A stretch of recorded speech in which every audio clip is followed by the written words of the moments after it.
Richard Reviews. Here on Richard Reviews, Richard will be reviewing this book for us. Today, the book is Ruby Ridge, The Truth and Tragedy of the Randy Weaver Family by Jess Walter. Previously published as Every Knee Shall Bow. Now, Richard also read that book, and he reviewed it here on his channel, but this is the updated and revised edition. New York Times Book Review claims that this is a stunning job of reporting. Now, Richard has been involved heavily in the investigation in the Ruby Ridge event that happened in '92, which you can find on his YouTube channel titled Griffin Chestnut.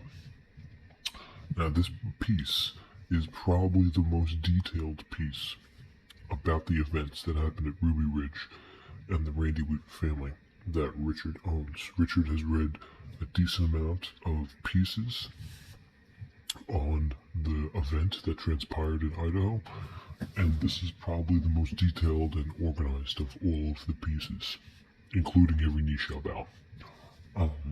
In this book, of course, Richard finds the mystery of the Dead Sea Scrolls, total numbers of statistics, and his little history of Russia and the history of Israel, which Richard found to be extremely inviting in the tone of voice.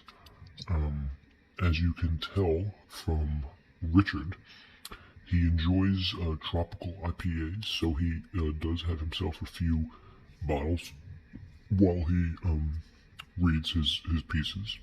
So he was heavily into hypnotic tropical IPAs that were kept refrigerated at 57 degrees Celsius on Mondays and Thursdays.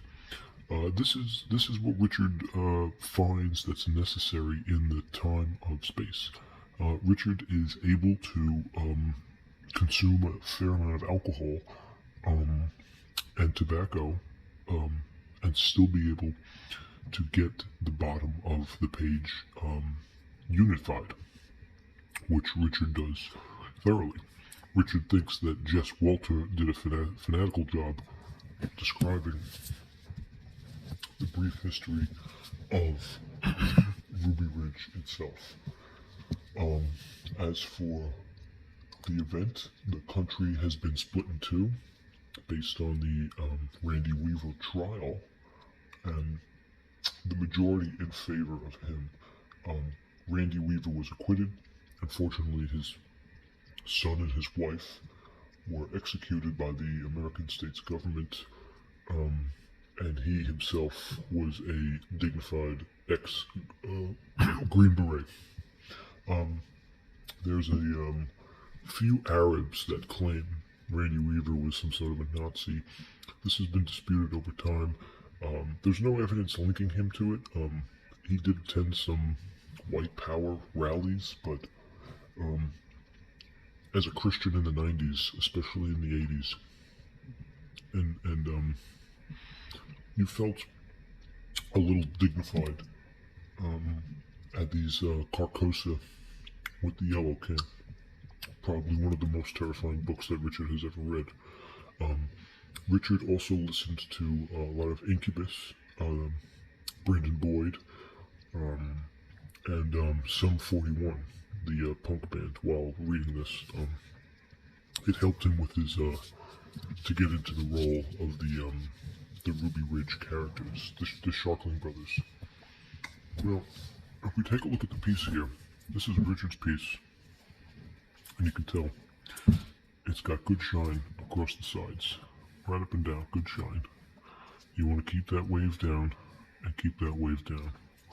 Alright, pretty long book. Richard keeps his novels in very good condition. This piece is no exception. You can tell the shine is flat, so you want good flat and good shine. But it's got good wave. And of course you can tell the cream is solid from side to side.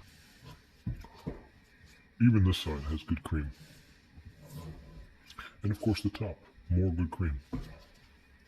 As we turn it over, we read Ruby Ridge, Jess Walter. Now this is some more Brimwall that is not normal for Richard. Something was peeled off here. This is not your standard piece. Richard takes very good care of his pieces. This piece was a deluxe item that Richard had designed for some time. Now the back, of course, very educational current events stature. We have your man Jess Walters right here, as we can take a look at him. There's the author right there. He is front cover and spokesman of the review by Sean Jacobson, and the cover design is by D.L. Taylor.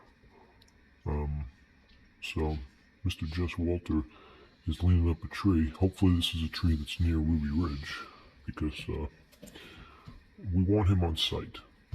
And if he's not on site, he's not going to get good reported reviews. Irrelevant to the story, Richard does think this is a great book, though. This is a 2 thumbs up from Richard. Very well written, very well done. As we look inside, it's pretty well done. It's pretty well paced.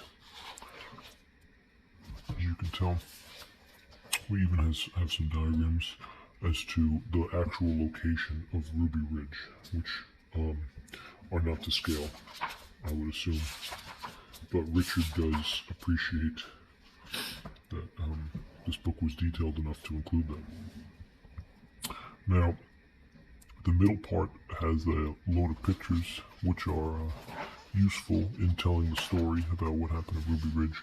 This, of course, being Randy Weaver and his wife Vicky.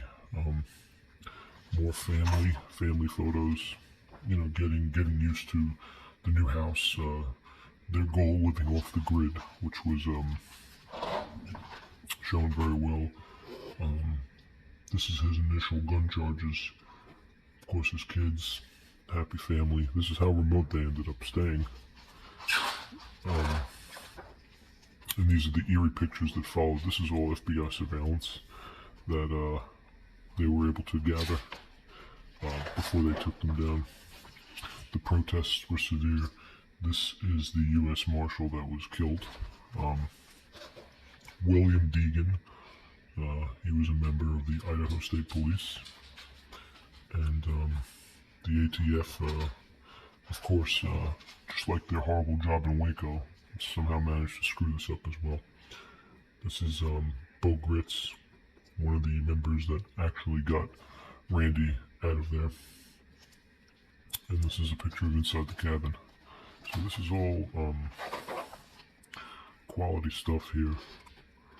This is Gary Spence. Richard has reviewed a book that he wrote titled From Freedom to Slavery on Richard's channel. You can check out below.